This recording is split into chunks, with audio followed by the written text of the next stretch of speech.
बहुत समय पहले एक धर्मात्मा राजा था। उसने भगवान के मंदिर के चारों ओर मजबूत दीवार बनवाई।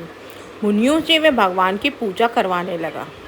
मैं स्वयं प्रतिदिन गुप्त मार्ग से मंदिर में जाकर भगवान को प्रणाम करता और फिर अपने राज्य में लौट आता था। धर्म पूर्वक प्रजा का पालन करता था राजा। उसी समय दक्षिण देश का एक श्रेष्ठ ब्राह्मण अपनी पत्नी के साथ गंगा स्नान और तीर्थ यात्रा के लिए निकला।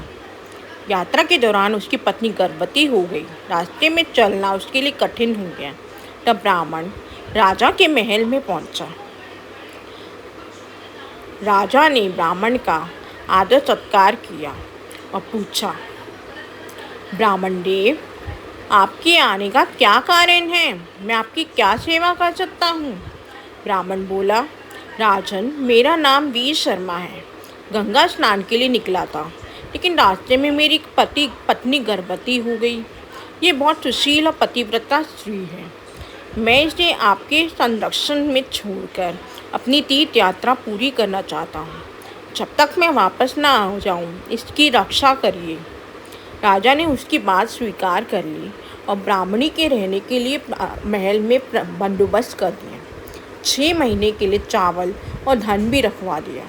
इसके बाद ब्राह्मण प्रसन्न होकर तीर्थ यात्रा पर चला गया। ब्राह्मण प्रयाग गया।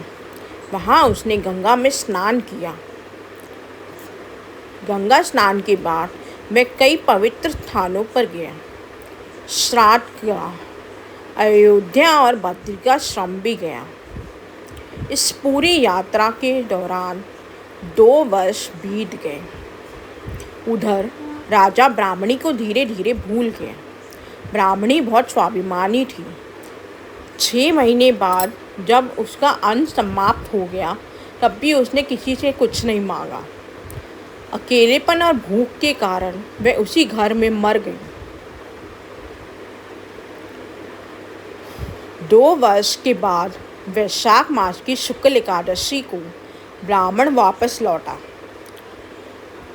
उसने राजा को गंगा जल भेंट किया और पूछा, राजन, मेरी पत्नी कुशल तो है ना? ये सुनते ही राजा को ब्राह्मण की याद आ गई। वह घबरा गया और बोला, आप थोड़ी देर रुकिए, मैं अभी आता हूँ। राजा तुरंत महल के अंदर गया और देखा कि ब्राह्मणी मर चुकी है। वह बहुत दुखी और भयभीत हो गया। उसने ब्राह्मण को कुछ नहीं बताया और तुरंत भगवान श्रीनिवास के दर्शन करने वेंकटाचल पर्वत पर चला गया। भगवान श्रीनिवास के सामने पहुंचकर राजा ने रोते हुए सारी बात बता दी। भगवान विष्णु ने कहा, राजन, डर मत। ब्राह्मणी के शरीर को डोली में बिठाकर अपनी रानियों के साथ अस्तिकुट सरोवर ले जाओ। द्वादशी के दिन उस सरोवर में स्नान कराने से वह ब्राह्मणी फिर से जीवित हो जाएगी। भगवान की आज्ञा पाकर राजा वापस नगर आया।